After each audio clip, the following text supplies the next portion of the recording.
Madam Chair, I rise today to express my opposition to H.R. 2117, the Protecting Academic Freedom in Higher Education Act, misguided legislation that repeals efforts to protect students' and taxpayers' investment in higher education. Every year, the federal government spends billions of dollars on student financial aid, and we must account for these federal investments. As ranking member of the Subcommittee on Higher Education and Workforce Training, I am deeply concerned that H.R. 2117 would undermine the Secretary of Education's ability to oversee and safeguard our federal investment in higher ed.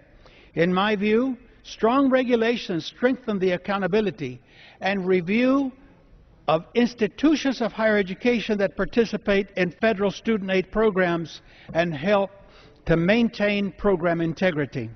In a globally competitive world, our students deserve to get what they paid for: high-quality educational programs that prepare them for the demands of the 21st century workforce and nothing less. H.R. 2117 repeals the U.S. Department of Education's credit hour regulation, which sets a minimum standard for the work needed to equal a credit hour for the purposes of federal student aid programs.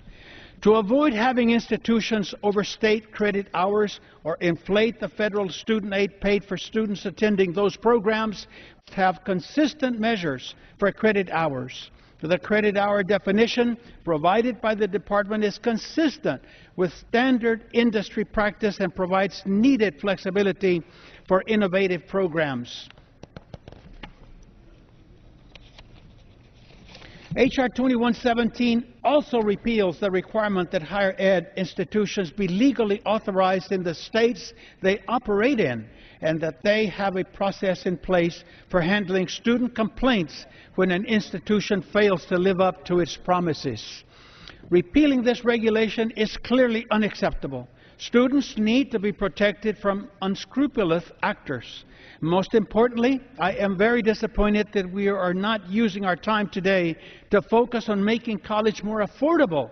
We must ensure that interest rates for need-based undergraduate student loans do not double from 3.4% to 6.8% in July of this year. If Congress fails to act, more than 7 million students will face approximately $2,800 in higher loan repayment costs. Now more than ever, American students need Congress's help to afford the cost of college education.